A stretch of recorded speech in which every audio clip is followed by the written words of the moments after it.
بسم اللہ الرحمن الرحیم الحمد للہ رب العالمین والصلاة والسلام علی رسولہ الکریم وعلی آلہ واصحابہ اجمعین وعلی کل من تبعہم بإحسان الی یوم الدین. اما بعد، ماشاءاللہ اس وقت علماء کرام کی ایک بڑی تعداد کا اجتماع ہے، اور یہ میری سعادت ہے کہ ان سب حضرات سے ملاقات کا شرف حاصل ہو رہا ہے. اور اس ملاقات میں اگر ادھر ادھر کی باتیں کی جائیں تو اس کا فائدہ کچھ نہیں، تو کچھ مذاکرہ ہو جائے تو اچھا ہوگا. میں تو حضرات علماء کرام کے سامنے کچھ لب کشائی کا اہل بھی نہیں، اور مجھے اس میں شرم بھی معلوم ہوتی ہے، لیکن اپنے بزرگوں سے کچھ باتیں سنی ہوئی ہیں، ان کا کبھی کبھی تکرار ایسے مواقع پر کر دیا کرتا ہوں. اور اس کا اصل مخاطب اپنا نفس ہوتا ہے، اور پھر بالواسطہ دوسرے حضرات جو موجود ہیں وہ بھی اس کے مخاطب ہوتے ہیں. اللہ تبارک و تعالیٰ ان بزرگوں کی باتوں ہی کے فیض سے اللہ تعالیٰ ہم سب کو مستفید فرما دے.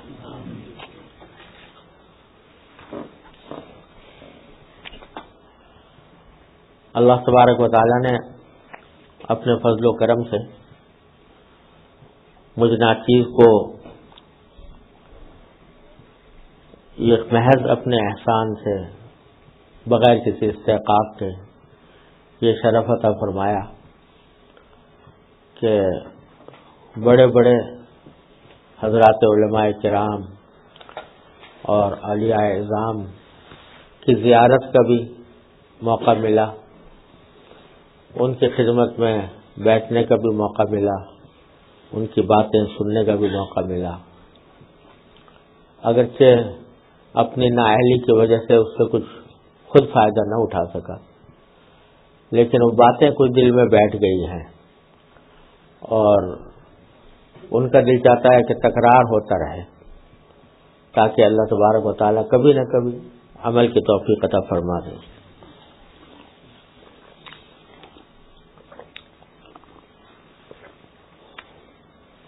تو ایک بات جو قدر مشترک کے طور پر سب اپنے بزرگوں میں پائی، وہ یہ کہ زندگی کے لمحات بڑے قیمتی ہیں. ایک ایک لمحہ انسان کی زندگی کا بڑا ہی قیمتی ہے، اور اس کو حتی الامکان ٹول کر اللہ تبارک و تعالیٰ کی رضا کے کاموں میں صرف کرنے کی کوشش کرنی چاہیے. اوقات کو ضائع ہونے سے بچانا چاہیے، صحیح مصرف میں خرچ کرنے کی کوشش کرنی چاہیے. اور اللہ تبارک و تعالیٰ نے ہمیں دین ایسا عطا فرمایا کہ اس میں اللہ تعالیٰ کی رضا کے کاموں میں اوقات کو صرف کرنے کے لیے صرف ایک ہی راستہ نہیں ہے کہ آدمی مصلی پر بیٹھ جائے اور نماز پڑھے اور تسبیحات پڑھے اور تلاوت کرے، بلکہ زندگی کے ہر شعبے میں جو کچھ بھی کر رہا ہے اس کو اگر سنت کے مطابق انجام دینے کی کوشش کرے اور اس سنت کے اوپر عمل کرنے کی کوشش کرے تو ہر لمحہ انسان کا عبادت بن سکتا ہے اور آخرت کے لیے ذخیرہ بن سکتا ہے. ہم لوگوں کی ایک بہت بڑی بیماری یہ ہے کہ اوقات کو بلا وجہ ضائع کرتے ہیں.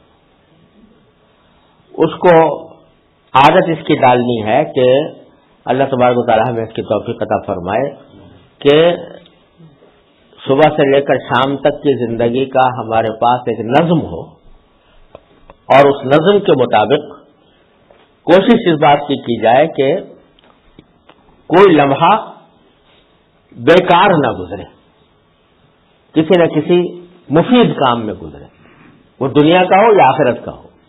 لیکن دنیا کے مفید کاموں میں بھی اگر نیت صحیح ہو تو وہ بھی آخرت کا کام بن جاتا.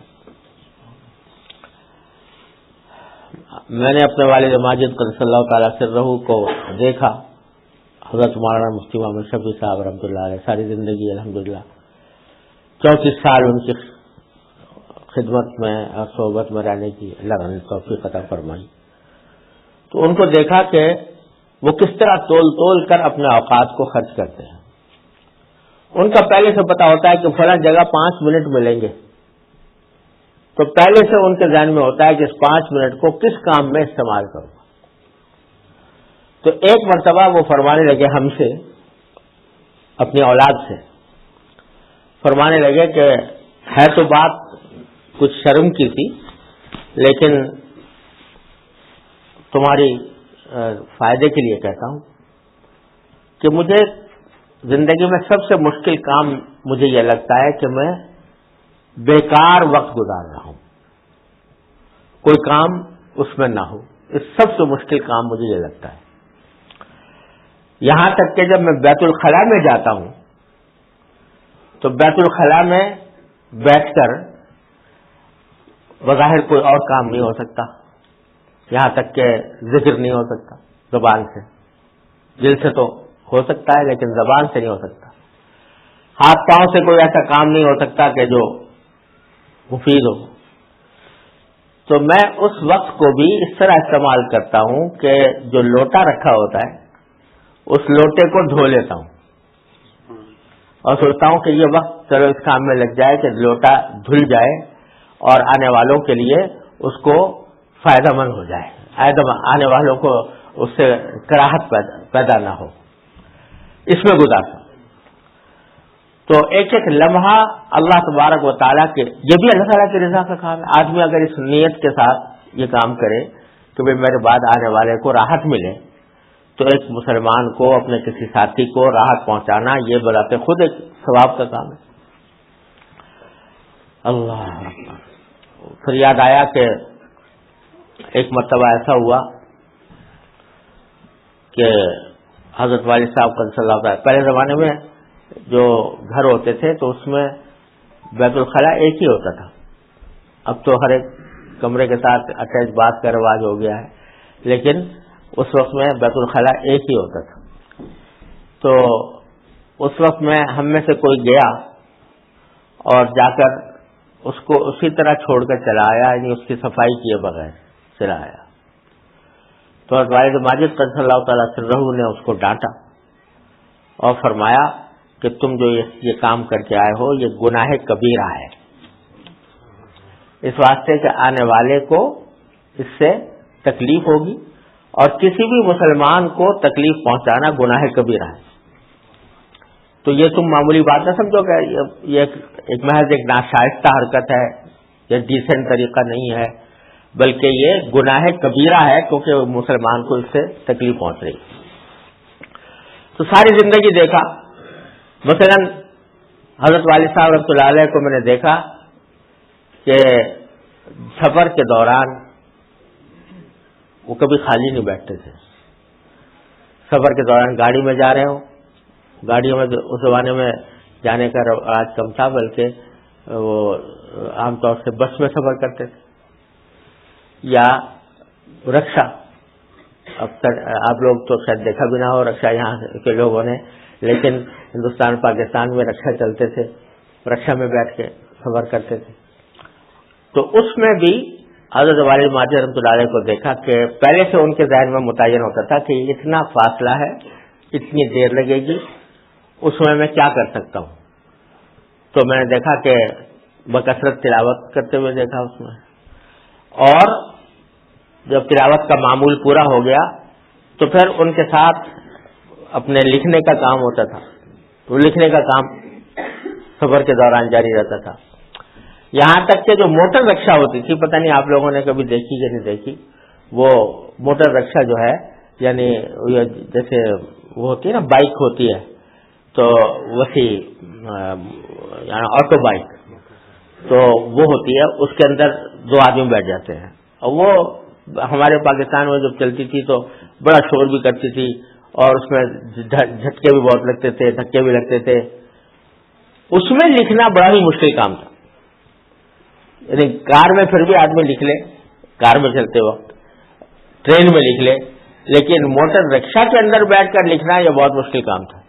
لیکن میں نے اپنے والد واجد رحمۃ اللہ علیہ کو دیکھا کہ موٹر رکشا میں سفر کر رہے ہیں اور لکھ رہے ہیں. ڈاک ہے تو اس کا جواب لکھ رہے ہیں، اور کوئی تالیف اگر چل رہی ہے جو کہ قلم برداشتہ لکھی جا سکتی ہے تو وہ سلسلہ جاری رہتا. کبھی خالی نہیں دیکھا زندگی بھر. تو سب سے وہ اور یہ بار بار فرمایا کرتے تھے کہ بھائی یہ زندگی کے اوقات بڑے قیمتی ہیں، ایک ایک لمحہ بڑا قیمتی ہے. اور یہ جو قرآن کریم کی سورہ عصر ہے، والعصر ان الانسان لفی خسر الا الذین آمنوا وعملوا الصالحات وتواصوا بالحق وتواصوا بالصبر، اس میں در حقیقت یہی کہا گیا ہے کہ یہ انسان خسارے میں ہے. خسارہ کیا ہے؟ خسارہ اس کو کہتے ہیں کہ کسی شخص نے مثلا سرمایہ لگایا اپنا تجارت میں، انویسٹ کیا، اور وہ سرمایہ بجائے نفع لانے کے وہ نقصان ہو گیا، سرمایہ کم ہو گیا. تو اللہ تعالیٰ نے اس کو یہ فرمایا کہ انسان کے پاس جو وقت ہے، زندگی کا جو وقت ہے، یہ ایک سرمایہ ہے اس کا، اور ہر آن پگھل رہا ہے، ہر آن ختم ہو رہا ہے، اس میں کمی آ رہی ہے. اور وہ جو موقع ملا ہوا تھا جب انسان بالغ ہوا، اس وقت سے لے کر انتقال تک اتنی مدت فرض کرو تھی کہ جس کے اندر وہ کیا کچھ کما سکتا تھا. اولم نعمرکم ما یتذکر فیہ من تذکر وجاءکم النذیر. تو اتنی عمر کو وہ سرمایہ ہے اس کا، اور وہ سرمایہ ہر آن گھٹ رہا ہے. تو اگر آدمی اس سرمایہ کو ایسے بیکار کاموں میں ضائع کرتا رہے، فضولیات میں ضائع کرتا رہے، تو اس کا مطلب یہ کہ خسارے میں ہے، کیونکہ جو سرمایہ لے کر آیا تھا بجائے اس کے کہ نفع لاتا، وہ سرمایہ ہی گھٹ رہا ہے. اللہ بچائے. الا الذین آمنوا وعملوا الصالحات وتواصوا بالحق وتواصوا بالصبر. ایمان اور عمل صالح کے ساتھ جب زندگی گزاری جائے گی تو پھر وہ سرمایہ جو ہے وہ نفع لے کر آئے گا. تو اس لیے ایک سب سے بہت ہی اہم بات ہے یہ کہ اپنے اوقات کو صحیح استعمال کرنا. پہلے زمانے میں جب لوگ ہوتے تھے تو بہت کچھ ان کو محنتیں کرنی پڑتی تھی اپنی زندگی گزارنے کے لیے. سفر جو ہے مثلا وہ کاریں نہیں تھیں، موٹریں نہیں تھیں، اونٹوں پر گھوڑوں پر سفر ہوتے تھے. کتنا لمبا فاصلہ طے کرنا پڑتا تھا، محنت کرنی پڑتی تھی. اگر کھانا پکانا ہے تو آگ جلانے کے لیے پہلے لکڑی استعمال کرو، لکڑی کو روشن کرو، آدھا گھنٹہ اس کو روشن ہونے میں چاہیے، پھر کھانا پکانے کے اندر کتنا وقت اس کے اوپر لگتا تھا. لیکن اب یہ ہے کہ بس ایک سوئچ آن کیا آپ نے یا چولہے کا کان مروڑا اور وہ چند منٹ کے اندر وہ چیز تیار ہو گئی. وہ وقت بچا. گھوڑوں پر سفر کرنے سے، پیدل سفر کرنے سے جو وقت نکلتا تھا وہ بچا، اور چند منٹوں کے اندر آدمی کہیں سے کہیں پہنچ جاتا ہے. تو یہ جو وقت بچا ہے یہ کہاں گیا؟ جو سوچنے کی بات یہ ہے کہ یہ جو وقت بچا ہے یہ کہاں گیا؟ پچھلے لوگوں کو دیکھو کہ وہ اس باوجود ہے کہ ان کو ایک ایک کام کے اندر اتنی محنت کرنی پڑتی تھی، اتنا وقت صرف کرنا پڑتا تھا، اس کے باوجود کیا کیا کام کر گئے. حضرت علامہ جلال الدین سیوطی رحمۃ اللہ علیہ جو ہیں انہوں نے 100 سے زیادہ کتابیں لکھ کے، 1000 کے قریب کتابیں لکھ کر، اور 40 سال کی عمر میں تالیف تصنیف سب چھوڑ کے متخلی للعبادہ ہو گئے. یعنی بس 40 سال کے بعد پھر تالیف و تصنیف کا سلسلہ نہیں، کوئی علم نہیں چھوڑا، کوئی فن نہیں چھوڑا. تفسیر کیا، حدیث کیا، فقہ کیا، یہاں تک کہ نحو کے اصول ایجاد کر دیے، نحو کے اوپر کتابیں لکھ دی، طب پر لکھ دی، اور دنیا کے ہر علم و فن کے اوپر لکھ دی. سب کچھ کر دیا. 40 سال کی عمر تک سارے کام کر کے فارغ ہو گئے. حافظ ابن جریر طبری رحمۃ اللہ علیہ کے بارے میں فرمایا گیا کہ ان کی تالیفات کو اگر دیکھا جائے تو ایک دن میں 60 صفحات بنتے ہیں، ایک دن میں. تو جہاں اتنی مشکلات تھیں وہاں تو لوگ اتنے بڑے بڑے کام کر گئے اور اس کے نتیجے میں اللہ تبارک و تعالی نے امت کو فائدہ پہنچایا. اور حضرت علامہ جلال الدین سیوطی تو پرانے دور کے ہیں. حضرت مولانا عبدالحی صاحب لکھنوی رحمۃ اللہ علیہ جن کی کتابیں پڑھ کر ہم لوگ عالم بنتے ہیں, تو ان کا حال یہ ہے کہ وہ بھی 40 سال کی عمر میں ختم ہو گئے تھے. 40 سال کی عمر میں سب کچھ کر کے دنیا سے رخصت ہو گئے. تو وہ کس طرح انہوں نے اپنے اوقات کو استعمال کیا, کس طرح بچایا اور کس طرح اس سے اپنی آخرت کے لیے ذخیرہ اکٹھا کیا, یہ سبق ہے جو ہمیں اپنے بزرگوں سے لینا چاہیے. ہم لوگ پتہ نہیں کتنے اوقات جو ہیں وہ ضائع کرتے ہیں بے فائدہ کاموں میں جس کا کوئی مصرف نہیں, اس میں ضائع کرتے ہیں. تو یہ اپنی عمر کو ضائع کرنے کے مرادف ہے. تو ایک بات تو یہ اپنے بزرگوں سے سب میں جو قدر مشترک پائی وہ یہ پائی کہ اوقات کو صحیح استعمال کرنے کا سلیقہ اللہ تبارک و تعالیٰ نے ان کو عطا فرمایا. اور اس کا راستہ یہ ہے کہ آدمی کے ذہن پر فکر ہو کہ میری زندگی ہے, گزر رہی ہے, پتہ نہیں کب ختم ہو جائے گی, کب مہلت ختم ہو جائے گی, اس کو میں کسی طرح صحیح مصرف میں صحیح کام کے لیے استعمال کر لوں. یہ فکر پیدا ہو جائے. یہ باوجود ہے کہ ہم درس نظامی کی بھی تکمیل کر لیتے ہیں, عالم بھی کہلا لیتے ہیں, لوگ ہمارے ہاتھ بھی چومتے ہیں, لوگ ہماری عزت بھی کرتے ہیں, لیکن جب ہم اپنی ذاتی زندگی کے اندر دیکھتے ہیں تو ہم نے اپنے اوقات کو کس طرح خرچ کیا ہوا ہے تو یقیناً ہمیں نظر آئے گا کہ ہم نے ہماری اس میں بڑی زبردست کوتاہی ہے اور اس کو کسی نہ کسی طرح دور کرنا چاہیے. حضرت حافظ ابن حجر رحمۃ اللہ علیہ سب حضرات جانتے ہیں, کتابوں کے ڈھیر لگا دیے ہیں. ان کے حالات میں لکھا ہے کہ جب وہ لکھ رہے ہوتے تھے تو لکھتے ہوئے وہ کلک کے قلم ہوتے تھے, یعنی لکڑی کے, اور روشنائی میں ڈبو کر لکھے جاتے تھے. اب تو فاؤنٹین پین ہے اور بال پوائنٹ ہے, لیکن اس میں وہ اب ہوتا ہی تھا لکڑی کا قلم لکھتے لکھتے گھس جاتا تھا, جب موٹا ہو جاتا تھا تو اس کو چاقو سے کاٹ کر اس کی دھار صحیح کی جاتی تھی, جس کو اردو میں کہتے ہیں قط رکھنا, یعنی قلم کے اوپر قط رکھا جاتا تھا, تب جا کے پھر وہ لکھنے کے دوبارہ لائق ہوتا تھا. تو حافظ ابن حجر رحمۃ اللہ علیہ کے حالات میں لکھا ہے کہ جب وہ قط رکھنے کا وقفہ آتا تھا لکھنے کے دوران تو اتنا وقت بھی خالی نہیں گزارتے تھے, بلکہ اس نے اوقات میں ان کی زبان تسبیح کرتی رہتی تھی. سبحان اللہ سبحان اللہ سبحان اللہ پڑھتے رہتے تھے. اس وقت کو بھی خالی جانا گوارا نہیں تھا. تو اللہ تبارک و تعالیٰ اپنے رحمت سے, اپنے فضل و کرم سے ہمارے دلوں میں اپنی زندگی کے اوقات اور لمحات کی قیمت اور اس کو صحیح مصرف پر خرچ کرنے کا سلیقہ عطا فرما دے تو ہماری بے شمار بیماریوں کا علاج ہو جائے. بہت سے حضرات مجھ سے تعلق رکھتے ہیں, خط و کتابت کے ذریعے اپنے حالات بتاتے رہتے ہیں. کچھ معمولات بتائے ہوئے ہیں کہ بھئی یہ معمولات پورے کر لیا کرو, بہت مختصر سے, کبھی تلاوت کر لیا کرو, اپنا جاتے مقبول پڑھ لیا کرو, تسبیحات اتنی پڑھ لیا کرو, سب ملا کر مشکل سے آدھا پون گھنٹے کا کام بتایا ہوا ہے.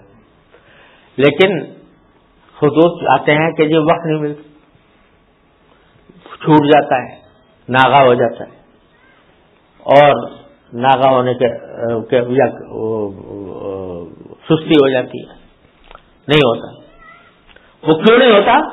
اس لیے نہیں ہوتا کہ اوقات کی قدر و قیمت دل میں نہیں اور اس کام کی اہمیت دل میں نہیں.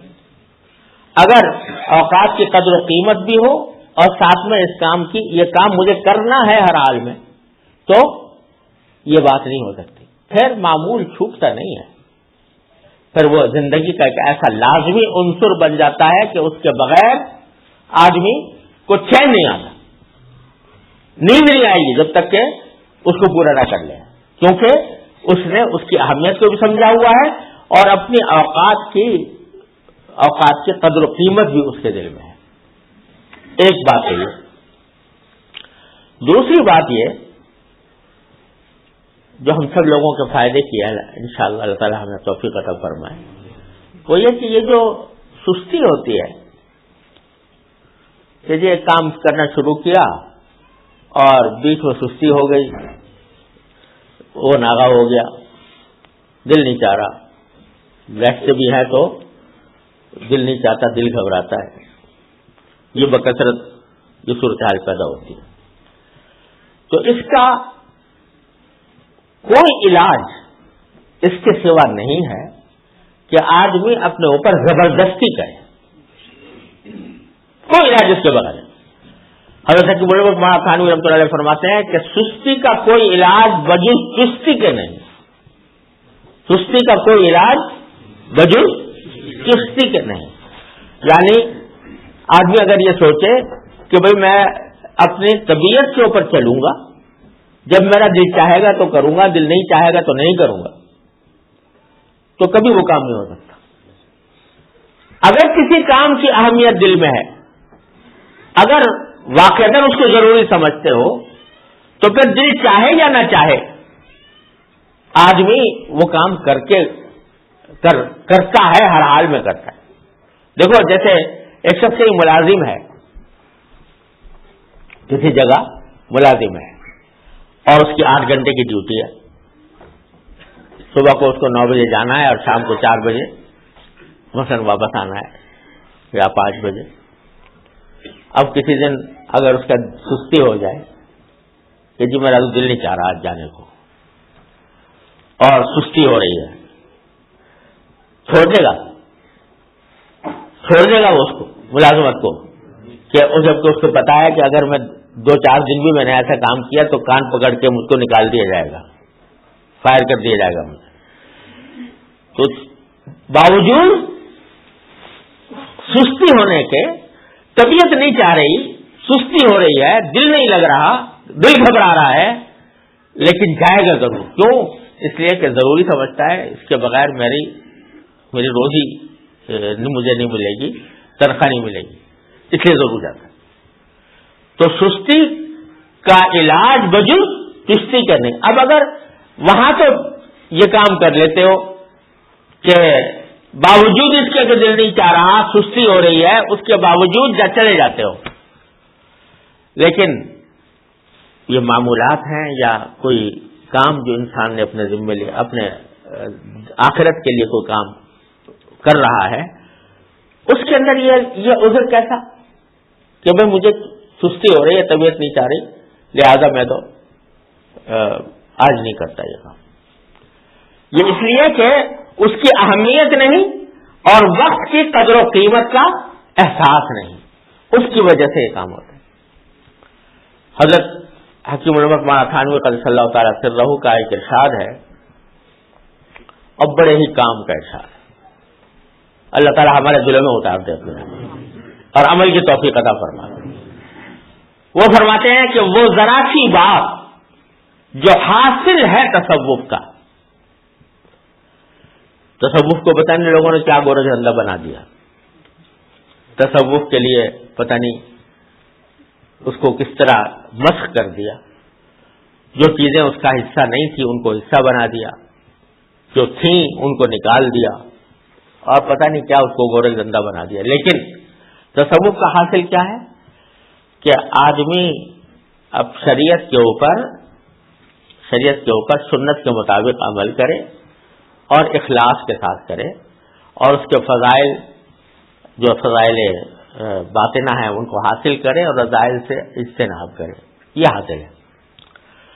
تو حضرت حکیم الامت مولانا تھانوی قدس اللہ تعالی سرہ جو مجدد ہیں اس تصوف کے، اور ساری زندگی تصوف میں گزری، اور تصوف کے سارے نشے و فراز انہوں نے دیکھے، اور جتنے تصوف کے فلسفے تھے وہ ان سب کو پڑھا بھی اور ان سے گزرے بھی.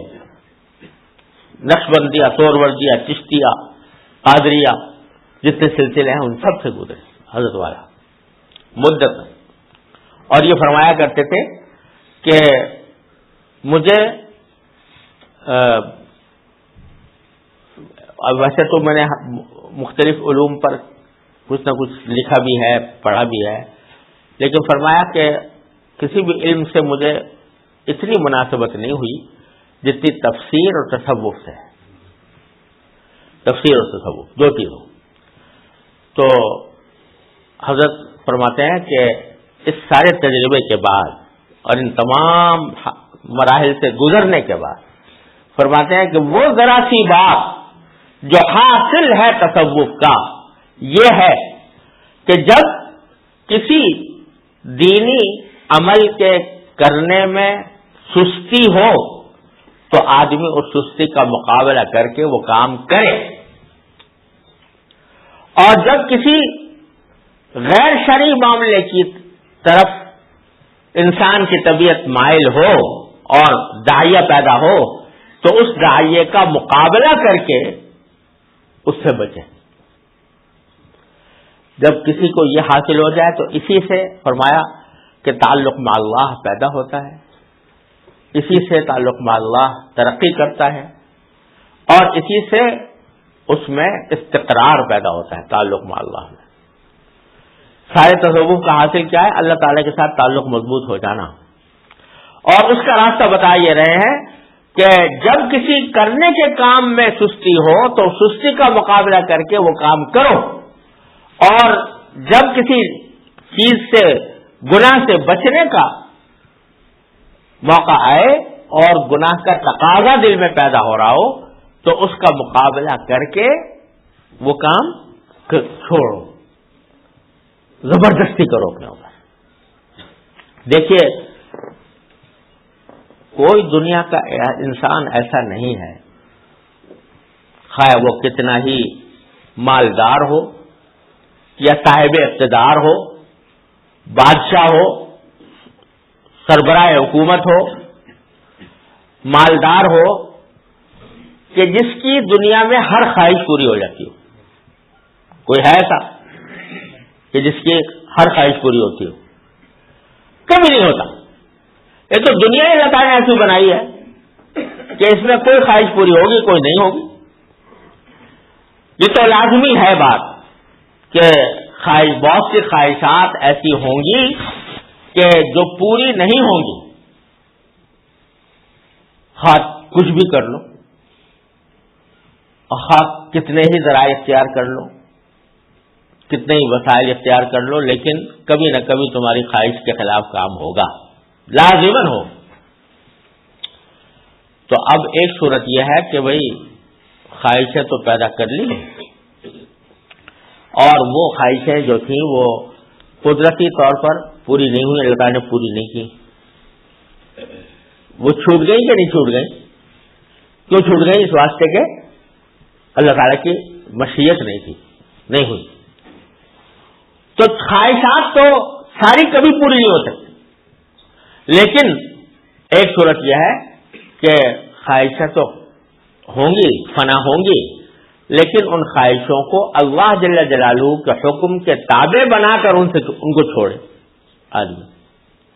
پہلی صورت میں کوئی ثواب نہیں، اس لیے کہ وہ تو قدرتی طور پر ہو گئی. اور دوسری صورت میں اگر آدمی اس وجہ سے چھوڑ رہا ہے کہ میرے اللہ کی طرف سے مجھے ممانعت ہے، اس وجہ سے چھوڑ رہا ہے، تو اس چھوڑنے کا کتنا اجر و ثواب ہے. اور اس کے ذریعے جو ایمان کی حلاوت پیدا ہوتی ہے، اس کے ذریعے جو اللہ تعالی کے ساتھ تعلق میں ترقی ہوتی ہے، وہ کہیں سے کہیں انسان کو پہنچا دیتی ہے. شروع میں بعض اوقات انسان کو بہت زیادہ مشقت ہوتی ہے اس خواہشات کو کچلنے میں، یا اس کام کے کرنے میں جو سستی ہو رہی ہے اس سستی کا مقابلہ کرنے میں بہت محنت لگانی پڑتی ہے، مشقت بہت ہوتی ہے.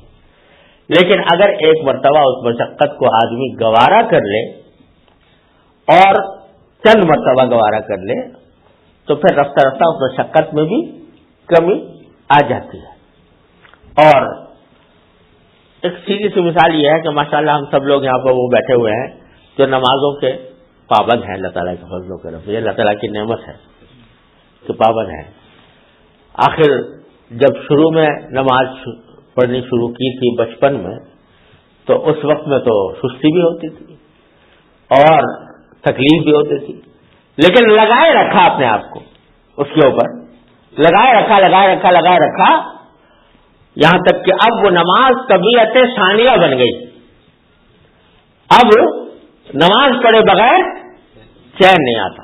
اگر نماز کا وقت ہو گیا اور نماز نہیں پڑھی تو آدمی بے چین رہے گا، چاہے نیند آ رہی ہو، چاہے تھکا ہوا ہو انسان، چاہے کسی بھی تکلیف میں ہو، لیکن جب نماز کا وقت آئے گا تو اللہ تعالیٰ کے فضل و کرم سے نماز کی طرف متوجہ ہوگا. یہ کیسے ہوا؟ اسی طرح ہوا کہ اپنے آپ پر زبردستی کی شروع میں، اور زبردستی شروع میں کرنے کے نتیجے میں وہ عادت ثانیہ بن گئی، طبیعت ثانیہ بن گئی. الحمدللہ اب چاہے کچھ بھی ہو لیکن پڑھنے کی توفیق ہو جاتی ہے. یہی معاملہ دوسری نیکیوں کا بھی ہے، دوسرے اعمال کا بھی ہے کہ جب اس کو اپنے آپ کو اس کے اوپر پابند کر لو گے اور اس کے عادی بن جاؤ گے تو وہ طبیعت ثانیہ بن جائے گی. اور اسی کا نام قرآن کریم کی اصطلاح میں صبر ہے. صبر اسی کو کہتے ہیں. صبر کی کیا معنی؟ کہ خواہش اور سستی پیدا ہوئی کسی فریضے کی ادائیگی سے یا کسی نیک عمل کے کرنے سے، اس کا مقابلہ کیا اور اپنے آپ کو باندھ کر وہ نیک کام کیا. یہ صبر القاع ہے. خواہش پیدا ہوئی ناجائز کام کرنے کی، گناہ کرنے کی، اور اس کو کچل کر، اللہ کی خاطر کچل کر اس سے آدمی بچا. یہ صبر عن المعصیہ ہے. اور آخرت میں جو اجر ملنے والا ہے وہ سب اس صبر کا نتیجہ ہے. ذالک جزیناہم بما صبروا، یہ ہم نے ان کو جو جزا دی ہے آخرت میں جنت کی، یہ ان کے صبر کی وجہ سے دی. اور صبر کیا کہ جب ان کو سستی ہو رہی تھی مگر یہ ہمارے سامنے حاضر ہو گئے. ان کا دل چاہ رہا تھا کوئی گناہ کرنے کا، لیکن انہوں نے ہماری خاطر گناہ کو چھوڑ دیا. اور جب اللہ کے لیے آدمی اپنی خواہشات کو کچلتا ہے تو اللہ تبارک و تعالی کے ساتھ تعلق میں، اس کے ساتھ محبت میں، اس کے ساتھ رابطے میں جو قوت پیدا ہوتی ہے وہ انسان کو کہیں سے کہیں لے جاتی ہے. اللہ اکبر. جب انسان اپنے دل کی خواہشات پر چوٹ لگاتا ہے، اس لیے لگاتا ہے کہ میرے اللہ نے کہا، تو وہ چوٹ انسان کے دل کو کہیں سے کہیں پہنچاتی ہے. آپ نے شعر سنا ہوگا اقبال مرحوم کا. وہ کہتے ہیں کہ تو بچا بچا کے نہ رکھ اسے کہ یہ آئے نہ ہے وہ آئے نہ. دل کے بارے میں تو بچا بچا کے نہ رکھ اسے کہ یہ آئے نہ ہے وہ آئے نہ، جو شکستہ ہو تو عزیز طرح نگاہ آئینہ ساز میں. جتنا یہ ٹوٹے گا اتنا ہی اس آئینے اس کو پیدا کرنے والے کی نگاہ میں وہ عزیز ہوگا، کیونکہ اس کو چوٹ لگائی اس کی خاطر. تو اللہ تبارک و تعالی نے یہ دل اس کام کے لیے بنایا ہے. دل یہ اللہ کے لیے بنا ہے. اس میں کسی اور کا داخلہ جو ہے وہ انسان کی منزل سے اس کو بھٹکا کر کہیں سے کہیں پہنچا دیتا ہے. تو بچا بچا کے نہ رکھ اسے کہ یہ آئے نہ ہے وہ آئے نہ، جو شکستہ ہو تو عزیز طرح نگاہ آئینہ ساز میں. اس کے اوپر چوٹیں لگانی ہیں، اس کو کچلنا ہے، اللہ کے لیے کچلنا ہے. جب بندہ کچلتا ہے تو پھر اللہ تبارک و تعالیٰ کی یہ تجلی گاہ بن جاتا ہے. اللہ جل جلالہ کی تجلیات اس میں وارد ہوتی ہیں. اللہ تبارک و تعالیٰ اپنے فضل و کرم سے اپنے ساتھ مضبوط تعلق عطا فرماتے ہیں. وہ اسی طرح عطا فرماتے ہیں کہ آدمی چوٹ لگا رہا ہے، اس کو توڑ رہا ہے، اللہ کے لیے توڑ رہا ہے. تو اللہ ہمارے حضرت والا حضرت عارفی قدس اللہ تعالیٰ سے ایک شعر پڑھا کرتے تھے. وہ فرماتے تھے کہ یہ کہہ کے کاسا ساز نے پیالہ پٹک دیا. کاسا ساز سمجھتے ہیں؟ پیالے بنانے والا، کپ بنانے والا. یہ کہہ کے کاسا ساز نے پیالہ پٹک دیا، توڑ دیا کہ ہم اور کچھ بنائیں گے اس کو بگاڑ کے، یعنی اس کو بگاڑ کے اب اس کو کچھ اور بنانا ہے، یعنی کسی اعلیٰ درجے تک پہنچانا ہے اس کو۔ تو اللہ تبارک و تعالیٰ یہ دل جب ٹوٹتا ہے، خواہشات کو کچلنے سے جب ٹوٹتا ہے، تو اللہ تبارک و تعالیٰ خود اس میں اپنی تجلی فرماتے ہیں اور اللہ تعالیٰ کے ساتھ تعلق انسان کا مضبوط ہوتا ہے۔ تو سارا کھیل یہ ہے کہ ہم نے اپنے آپ کو اپنی طبیعت پر چھوڑا ہوا ہے۔ کوئی کام میں دل لگے گا تو کریں گے، نہیں دل لگے گا نہیں کریں گے۔ اگر طبیعت میں نشاط ہوگا تو کریں گے، نہیں ہوگا تو نہیں کریں گے۔ چستی ہوگی تو کریں گے، سستی ہوگی تو نہیں کریں گے۔ اس کا نتیجہ یہ کہ ہمیں ہمارے اوقات زندگی جو ہے وہ بیکار ضائع ہو رہے ہیں۔ اگر یہ کام انسان کر لے کہ مجھے جو کچھ بھی کرنا ہے، دل لگے یا نہ لگے،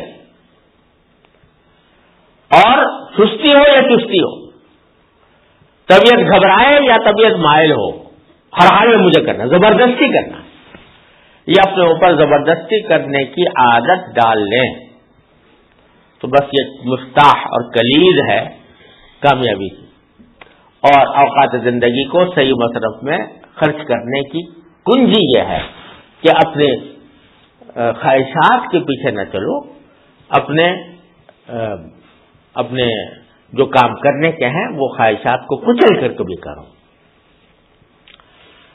حضرت حکیم الامت صلی اللہ تعالی سرہ فرماتے ہیں کہ میں نے ہمیشہ اپنی خواہشات کو عقل کے تابع اور عقل کو شریعت کے تابع رکھا ہے، یعنی دل کی خواہشات جو کچھ بھی ہوں لیکن عقل سے سوچ کر کے یہ کام ہے بھی کرنے کا یا نہیں ہے۔ تو عقل اگر کہے کہ اچھا ہے تو کروں گا اور نہیں کروں گا، لیکن عقل کو بھی تابع رکھا شریعت سے، کیونکہ عقل بعض اوقات انسان کو بھٹکا کے شریعت کے خلاف لے جاتی ہے، غلط غلط تعبیریں دل میں پیدا کر دیتی ہے، تو عقل کو شریعت کے تابع۔ یہی آدمی اگر یہ سارا سبق ہے، اللہ تبارک و تعالی ہمیں اپنے فضل و کرم سے اس کی توفیق عطا فرما دے تو انشاءاللہ زندگی کے لمحات قیمتی ہو جائیں، کارگر ہو جائیں، کہاں سے کہاں پہنچا دیں انسان کو۔ اور یہی اگر آدمی بے پرواہی میں اور غفلت میں ضائع کر دے تو غفلت بری بلا ہے، اللہ تعالیٰ اس سے حفاظت فرمائے۔ غفلت بہت بری بلا ہے۔ اصل چیز فکر ہے، اس بات کی فکر کہ میری زندگی کے اوقات صحیح کام میں لگیں اور وہ ضائع نہ ہوں اور کسی غلط کام میں کے ذریعے مجھے کہیں اور نہ پہنچا دیں۔ بس یہی وہ چیز ہے جو بزرگوں کی صحبت سے حاصل کی جاتی ہے اور جس کے لیے آدمی کو مشق کرنی پڑتی ہے، کچھ اپنے آپ کو عرصے دراز تک اس کا عادی بنانا پڑتا ہے، کیونکہ دنیا میں جتنے بھی کام ہوتے ہیں وہ مشق چاہتے ہیں۔ مشق جب کرتا ہے انسان اور اپنے آپ کو زبردستی لگاتا ہے صحیح راستے پر، تو پھر اللہ تعالیٰ کی سنت یہ ہے کہ اس کو پہنچا دیتے ہیں۔ یہ ان کا کہنا، الذین جاہدوا فینا لنہدینہم سبلنا۔ کتنا بڑا حضرت حکیم الامت صلی اللہ تعالیٰ عنہ اس کا بڑا خوبصورت ترجمہ فرماتے تھے کہ جو لوگ ہمارے راستے میں کوشش کرتے ہیں تو ہم ان کو ضرور ہاتھ پکڑ کر اپنے راستوں پر لے جائیں گے، کیونکہ لنہدینہم سبلنا، یہ ہدایت کے جو دو آپ نے معنی پڑھے ہیں ہم سب نے، ایک کیا ہے اراعۃ الطریق اور ایک ایصال المطلوب۔ تو جہاں وہ متعدد دو مفعول کی طرف ہو، ہدایت دو مفعول کی طرف متعدی ہو بغیر واسطہ الہ کے، تو اس کے اندر ایصال المطلوب مراد ہوتا ہے۔ اہدنا الصراط المستقیم، اہدنا الی الصراط المستقیم نہیں، اہدنا الصراط المستقیم، اے اللہ ہمیں پہنچا دیجئے صراط مستقیم کو۔ تو لنہدینہم سبلنا میں بھی الہ نہیں ہے بلکہ بلا واسطہ دو مفعول لائے جا رہے ہیں، تو یہ ایصال المطلوب کے معنی میں ہے کہ ہم ضرور ان کو ضرور ہاتھ پکڑ کر پہنچا دیں گے اپنے راستوں پر، بس شرط یہ ہے کہ کوشش کر لے انسان، اور کوشش کا راستہ یہی ہے۔ اوقات کو صحیح مصرف میں خرچ کرنا، طبیعت کے پیچھے چلنے کے بجائے، غفلت کی زندگی گزارنے کے بجائے فکر کی زندگی گزارنا، اور غفلت سے بعد آ کر اپنے آپ کو زبردستی صحیح راستے کے اوپر رکھنا۔ اللہ تعالیٰ اپنی رحمت سے ہم سب کو اس کی توفیق عطا فرما دے تو بس بیڑا پار ہو جائے گا انشاءاللہ۔ اور اس کے لیے ضروری ایک کام جو ہے جس پر حضرت حکیم الامت مولانا تھانوی قدس اللہ تعالیٰ سر وہ بہت زور دیتے تھے کہ ہر آدمی کو چاہیے کہ اپنی زندگی کا ایک نظم الاوقات بنائے، ٹائم ٹیبل، کہ میں کس وقت کیا کام کروں گا، اور نظام الاوقات بناتے وقت اس بات کو پیش نظر رکھے کہ اپنی جتنی ضروریات ہیں وہ ساری پیش نظر رکھے، مجھے یہ بھی کرنا ہے، مجھے بھی کرنا ہے، یہ بھی کرنا ہے۔ یہ بہت زیادہ مبالغے کے ساتھ نظام الاوقات بنا لے جو کر نہ سکے، ایسا نہیں کرنا چاہیے، بلکہ اپنے حالات کو مد نظر رکھتے ہوئے، اپنے مسائل کو مد نظر رکھتے ہوئے نظام الاوقات اس طرح بنائے جس میں سارے کام کا کوئی وقت مقرر ہو، ضروری کام ہوگا، وقت مقرر ہو، اور اس میں ظاہر ہے کہ اس میں انسان کے ذمے اپنے نفس کے حقوق بھی ہیں، اپنے اہل و عیال کے حقوق بھی ہیں، ان سب کا کو مد نظر رکھے۔ اب دیکھو نبی کریم سرور عالم صلی اللہ علیہ وسلم ساری امت کا بوجھ ہے سرکار دو عالم صلی اللہ علیہ وسلم، لیکن عصر کے بعد تھوڑا سا وقت ازواج مطہرات کے پاس گزارنے کا معمول سرکار دو عالم صلی اللہ علیہ وسلم کا تھا۔ عصر کے بعد ہمیشہ ازواج مطہرات کے پاس تشریف لے جاتے تھے، یہ ان کے حقوق ادا بھی ہو رہے ہیں ساتھ ساتھ، اور سارے کام بھی ہو رہے ہیں۔ تو ایسا نظم اوقات بنائے جس میں اپنی ساری ضروریات کی رعایت ہو اور قابل عمل بھی ہو، یہ نہ ہو کہ بہت ہی ایسا بنا لیا کہ چند دن تو چلا اس کے بعد پھر رہ گیا۔ سوچ سمجھ کر اپنی ضروریات کو مد نظر رکھ کر نظام الاوقات بنائے، اور پھر اپنے آپ کو زبردستی اس کا پابند بنائے، کیونکہ شروع میں یہ ہوگا کہ کسی چیز کا نظم الاوقات میں کوئی وقت کسی کام کا رکھا ہے، اس میں جا کے سستی ہو جائے گی یا کوئی طبیعت نہیں چاہے گی، اس وقت زبردستی کرے اپنا اور معمول کو قضا نہ ہونے دے جو نظام الاوقات کے تحت مقرر کیا ہے۔ ہاں البتہ عذر کے حالات بے شک مستثنیٰ ہیں، بیماری ہو، آزاری ہو، کوئی ایسا عارض پیش آ جائے، وہ ظاہر ہے کہ مستثنیٰ ہوتا ہے، لیکن جب تک عذر حقیقی شرعی نہ ہو تو زبردستی اس کی پابندی کرے، کچھ بھی ہو جائے۔ میرا اپنا ذاتی تجربہ آپ کو بتاتا ہوں کہ کچھ اللہ تعالیٰ نے لکھنے کی توفیق عطا فرمائی، کچھ تالیفات تھوڑی بہت اللہ تعالیٰ نے توفیق عطا فرمائی۔ ہر تالیف میں مجھے یہ پیش آیا ہے کہ عین درمیان میں پہنچ کر جبکہ آدھا راستہ طے ہو چکا ہے، آدھا باقی ہے، اس وقت میں جا کر طبیعت بالکل برگشتہ ہو جائے اور طبیعت پر ایک بوجھ، اب دوبارہ اس کی طرف متوجہ ہونا بہت ہی زیادہ مشکل معلوم ہوتا ہے، نہیں چلتے طبیعت، اور پریشانی ہوتی ہے، دل نہیں چاہتا کسی بھی طرح، بس وہ امتحان کا وقت ہوتا ہے۔ اگر آدمی اس وقت ہمت ہار کے بیٹھ جائے کہ بھائی چل نہیں رہا معاملہ، تو پھر کچھ بھی نہیں کر سکتا۔ لیکن اگر اس وقت میں نے پھر اپنے بزرگوں سے چونکہ یہ بات سنی تھی، لہذا جو وقت مقرر کیا ہے اس پہ جا کے بیٹھ گیا، دماغ نہیں چل رہا، قلم نہیں چل رہا، طبیعت آمادہ نہیں ہو رہی، لیکن میں نے کہا وقت یہاں پر یہی گزاروں گا اس وقت۔ تو کچھ دنوں یہ کیفیت رہتی ہے، اللہ کے فضل سے کرم سے کچھ دنوں کے بعد ختم ہو جاتی اور پھر نشاط پیدا ہو جاتا۔ تو اگر وہاں چھوڑ دیا جاتا تو بس پھر کبھی تکمیل نہیں ہو سکتی۔ تو عین بیچ میں ایسے واقع پیش آتے ہیں، اور اسی سے اللہ تبارک و تعالیٰ سے یہ دکھاتے ہیں کہ تم کیا ناز کرتے ہو اپنے علم پر، اپنے قوت کلام پر، اپنی قوت تحریر پر کیا ناز کرتے ہو؟ جو کچھ کروا رہے ہیں ہم کروا رہے ہیں، اس واسطے کہ یہ میرا ذاتی تجربہ ہے کہ بعض اوقات یعنی اللہ تعالیٰ نے کچھ تھوڑی بہت صلاحیت اتنی دی ہے کہ بعض اوقات جب لکھنا چاہتا ہوں تو چند منٹ میں ایک صفحہ لکھ دیا، اور بعض اوقات یہ ہوتا ہے کہ مضمون بھی ذہن میں ہے، پوری طرح مضمون ذہن میں ہے، کاغذ سامنے موجود ہے، قلم ہاتھ میں ہے، ارادہ بھی کیا ہوا ہے لکھنے کا، آدھے گھنٹے بیٹھے ایک لفظ نہیں لکھا گیا، ایک لفظ بھی نہیں لکھا گیا۔ کیوں؟ نہیں تھی توفیق اللہ تعالیٰ کی طرف۔ تو اللہ تعالیٰ یہ دکھاتے ہیں کہ تمہیں اپنی تصنیفات پر ناز ہو، تالیفات پر ناز ہو، پھر تحقیقات پر ناز ہو، اپنی خطابت پر ناز ہو، اپنے علم پر ناز ہو، تمہارا کچھ نہیں ہے، جو کچھ ہے وہ ہماری توفیق سے ہے۔ ہماری توفیق ہوگی تو کر لو گے، توفیق نہیں ہوگی تو نہیں کر سکتے۔ یہ بھی اللہ تعالیٰ دکھاتے ہیں بیانات میں، خطابات میں۔ بعض اوقات دل کھل جاتا ہے اور آدمی بہت کچھ کہہ دیتا ہے، بعض اوقات دل نہیں کھلتا۔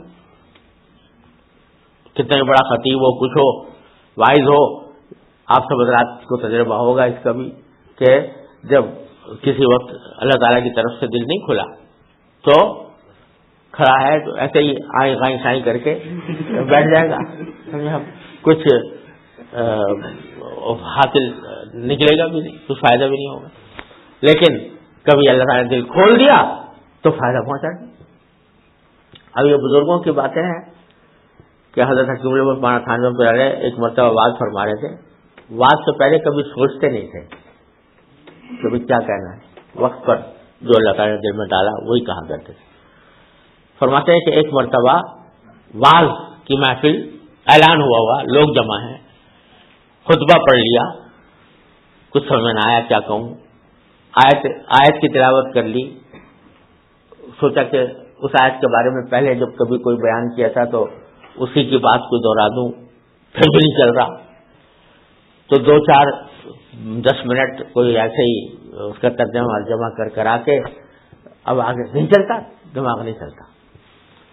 تو حضرت نے تو فرمایا بھائی دیکھو بات یہ ہے کہ اس وقت میں حاضر نہیں ہو رہی، کوئی بات کہنے کو دل میں نہیں آ رہی، لہٰذا یہیں پر ختم کرتا ہوں، آخر دعوانا الحمدللہ رب العالمین۔ اب کوئی ہم جیسا ہو تو اپنی توہین سمجھے، اس میں سبکی سمجھے کہ بھائی بیٹھے تھے اور پھر کہہ نہیں سکے کچھ بھی، لیکن حضرت کے ہاں تو چونکہ جو کام تھا اللہ کے لیے تھا، اس واسطے فرما دیا، اسی سے فائدہ پہنچ جائے گا لوگوں کو انشاءاللہ۔ تو یہ اللہ تعالیٰ کی طرف سے ہوتا ہے، توفیق اللہ تعالیٰ کی طرف سے دکھاتے ہیں وہ کہ ہم کروا رہے ہیں جو کچھ کروا رہے ہیں۔ تو اپنی طرف سے تمہاری کوشش ضرور ہو، لیکن اس کوشش کے اندر تاثیر پیدا کرنا ہمارا کام، تو اگر کبھی ہم نے نہیں کی تو نہیں ہوگی۔ تو یہ واقعات پیش آتے رہتے ہیں، ان سے گھبرانے کے بجائے، گھبرا کر مایوس ہو کر بیٹھنے کے بجائے آدمی اپنا کام جاری رکھے، کوشش اپنی جاری رکھے کہ یہ جو وقت میں نے جس کام کے لیے کیا ہے اسی میں کروں گا، چاہے کچھ بھی ہو جائے، چاہے ایک لفظ نہ نکلے آگے۔ یہ کر لے گا تو اللہ تبارک و تعالیٰ کی رحمت سے اس کے لیے راستے کھل جائیں گے۔ اللہ تبارک و تعالیٰ اپنے فضل و کرم سے، اپنے رحمت سے ہم سب کو اس کی توفیق عطا فرمائے اور ہماری زندگی کے لمحات کو صحیح مصرف میں لگا دے، فضولیات سے ہمیں بچنے کی توفیق عطا فرمائے۔ وصلی اللہ تعالیٰ علی خیر خلق۔ جو بلدی ہوتا ہے یعنی جو بلدیہ تو وہ جو ہے، لیکن جو یہاں سے آتے ہیں برازیل سے صحیح ہوتا ہے، سب بڑے ایسے گروپ میں جاتے ہیں، تو گروپ والے کو کیا کرتے ہیں ان کو کہا گیا کہ لوگ مل جل کر ان سے کہیں گئی، جیسے ہمارے یہاں سے گروپ جاتے ہیں وہاں سے، تو ان سے کہا گیا کہ بھائی آپ اس کا اہتمام کریں، وہ کرتے ہیں۔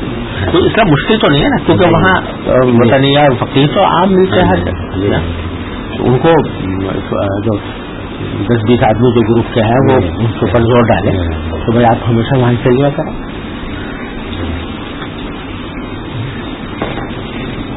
لوگ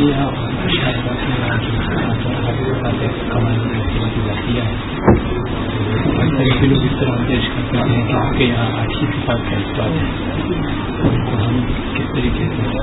دیکھو بھائی، اس بحث میں نہ پڑے، سمجھے نا، بحث میں نہ پڑے، بلا وجہ بحث حاصل پوچھیں گے.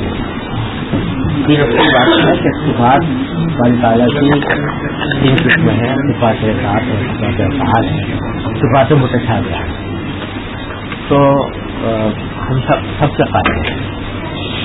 معتزلہ جہمیہ جو ہے وہ صفت کا قائل نہیں ہوتا ہے، لیکن یہ کہ دیکھو نا، یہ وہ چیز ہے جس کا سوال نہ قبر میں ہوگا، نہ حشر میں ہوگا، نہ آخرت میں ہوگا انشاءاللہ. بس کما ہوا جو اسماعی و صبح ہے، اس کے اوپر ایمان رکھا ہے.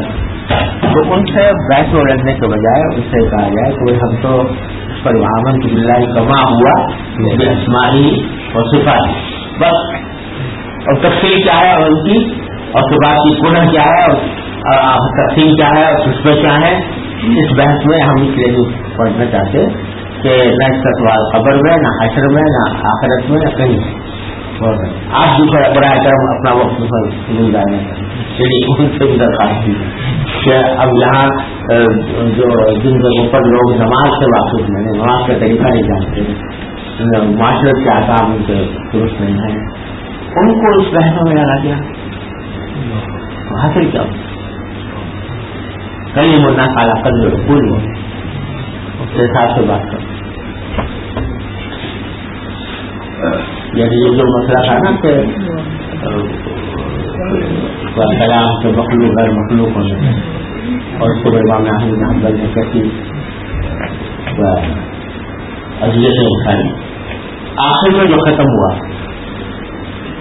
وہ واسط کے بعد کون سا عمران تھا، اس کے دربار میں ایک ہمارے اہل سنت عالم کہتے ہیں، ان کا جو سلطانہ تھا اس کو اپنی دعا نام تھا، تو اس سے مناظرہ کرایا. تو اس نے جب پوچھا تو انہوں نے جواب میں کہا کہ میں نے پہلے ایک سوال کا جواب دیا، وہ یہ کہ رسول اللہ صلی اللہ علیہ وسلم نے یہ بتایا کلام مخلوق ہے یا نہیں. صحابہ کرام میں سے کسی نے بتایا مخلوق ہے یا نہیں بتایا. کیسا انہوں نے بتایا تو کیا آخرت میں ہم سے سوال ہوگا کہ پہلے کرو، اس کے بغیر جنت کو نہیں جاتا. اگر جو مدار نجات ہے تو ان کو لفظ کو نہیں بتایا، صحابہ کرام کو نہیں بتایا، اس کا کوئی جواب اس کے بعد نہیں. تو بادشاہ نے اس وقت سمجھ آ گئی، ورنہ وہ معتزلہ کی حمایت میں اہل سنت پر تشدد کر رہے تھے.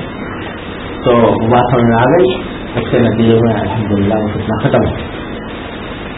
تو ان سے بحث نہیں کرنی چاہیے، بحث کرنے سے کچھ حاصل نہیں.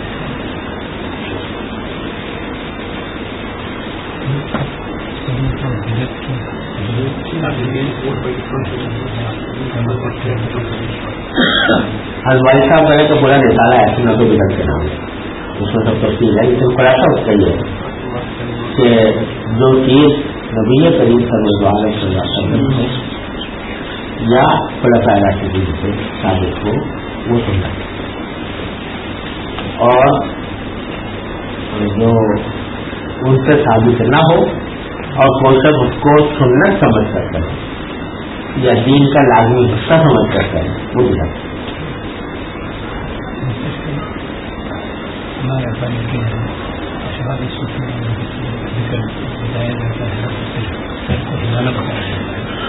تو ہم کہتے ہیں کہ جمع خواتین کی دوسرے جو بدعتی قسم کے لوگ ہیں وہ روش وغیرہ کرتے ہیں، تو ہم اس کے درمیان وہ بھی یہی کہتے ہیں کہ جمع خواتین کے لیے دونوں میں ہم فرق کیسے کر سکتے ہیں؟ فرق یہ ہے کہ اگر اس کو محض ایک علاج کے طور پر استعمال کیا جائے تو یہ جائے اور بدعت نہیں، لیکن اگر اس کو سننا سمجھ لیا جائے یا لازمی سمجھ لیا جائے تو یہ بدعت ہے. بس یہ فرق ہے. وہ کسی نے پوچھا کہ بھائی یہ جو سوال کا تصویر ہے اور اس میں جو کیا کہتے ہیں جہر اور ضرب، تو اس کا ثبوت لائیے تو میں نے ان سے کہا کہ بھائی سر میں درد ہو تو پیناڈول کھاتے ہو آپ؟ تو ہاں، میں کہا ثبوت لاؤ کہیں نہیں. تو پیناڈول جو ہے وہ سر کے درد کے اندر کھانی چاہیے، یہ کھانی چاہیے. تو اس کا علاج ہے، علاج کے طور پر کرے تو. لیکن اگر کوئی اس کو آگے بڑھا کر اس کو سنت کا درجہ دیتے یا اس کو لازمی قرار دیتے کہ جو یہ کر رہا ہے تو درست ہے، جو نہیں کرتا وہ غلط درست نہیں ہے، تو وہ بھی سمجھاتا ہے. اجتماعی طور پر درست پڑھنا اس کے بعد دعا کرنا یا اگر اس کو کوئی آدمی ضروری سمجھے سنت سمجھے تو مسجدوں میں جمع کی دن درود شریف پڑھی جاتی ہے اس کے بعد دعا. اگر یعنی اس کو کوئی لازمی نہ سمجھے اور نہ اس کو سنت سمجھے بلکہ برکت کی چیز سمجھے کہ وہ درود شریف کا مل کے پڑھ رہے ہیں، دعا کرتے ہیں درود شریف پڑھ کے مل جانے کا دعا قبول فرمائیں، اس طرح سے کرنے سے بدعت نہیں ہوگی. لیکن اگر اس کا التزام ہوگی ایسا جیسے واجبات کا ہو، اس کی طرف دعوت ایسی طرح دی جائے جیسے واجبات کی طرف دی جائے، جو شخص شامل نہ ہو اس کے بعد نتیج کی جائے گی یہ شامل نہیں ہوتا ہمارے ساتھ، تو بالکل جمعہ کے دن جیسے کے بعد درود شریف پڑھتے ہیں اللہم صلی علی محمد نبی کی شکر کے گناہ معاف. یہ بعض روایتوں میں ہے لیکن مجھے اس کی تحقیق نہیں، کوئی روایت کی درجے کی، لیکن اگر کوشش کرے تو کوئی ہے. لیکن بات وہی ہے کہ اس کو ضروری لازمی نہ سمجھے اور اس کے جو نہ کرتا ہو اس کے اوپر نکیر نہ کرے.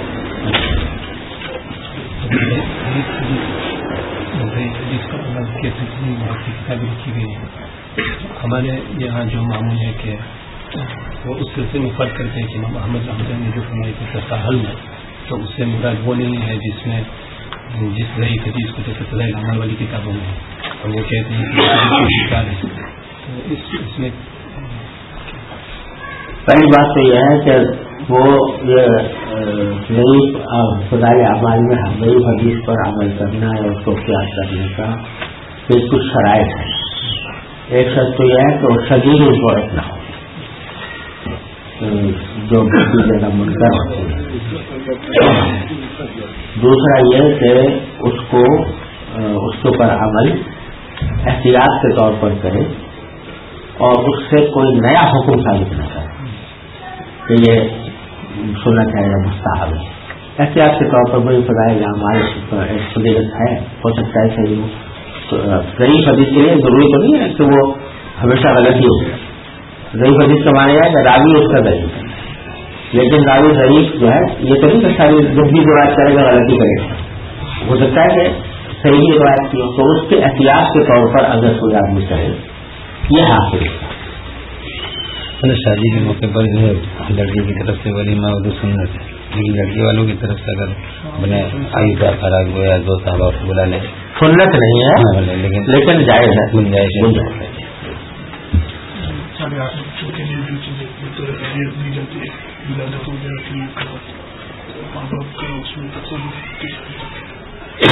ہمارے ہاں تو عرف یہ ہے بڑے صغیر ہے کہ اس موقع پر جو چیزیں دی جاتی ہیں وہ حقیقت میں والد کو یا والدہ کو دینا ہے. مالک تبلیغ ہوتی ہے ان کو، بچے کو دینا ہے، لہٰذا وہ اپنی ثوابدید کے مطابق استعمال کر سکتے ہیں. پھر وہ بچے کے لیے بنا پڑے گا، پھر تصرف نہیں کر سکتے والدین. اگر وہ ایسی کوئی عینی چیز ہو جس کے ساتھ ہم کچھ نہیں کر سکتے، خاص طور پر اس میں اپنے صدقے میں نہیں دے سکتے، کوئی عینی چیز ہو جیسے کوئی ریڈیو مل گیا، کوئی کتاب چھوڑ دیا مسجد کے اندر، مسجد کے منتظمین کے پاس وہ رہتی ہے، وہ بھی لوکتا کا کام کو ہے. لوکتا کا جو عام احکام ہے وہ اس کو بھی جائے گا. اس کو ایسی چیز کو بیچ کر کے اس کے پیسے صدقے نہیں کر سکتے. بہتر یہی ہے کہ اس کو یوں کرتوں صدقہ کیا جائے. آدمی نے خواب دیکھا ہے کہ فلاں صاحب کو فلاں مولوی صاحب کو بتا دینا کہ فجر کے بعد عام رسول کا اہتمام کیا کرے. ہاں مطلب جو آخر شعر بن رہا ہے کیا ہے اس کو روزانہ پڑھا کرے. آپ دیکھنے والا جو آدمی ہے بظاہر ٹھیک ہے ماشاء اللہ سنت چہرہ وغیرہ داڑھی نماز، اسے کیا برا لیا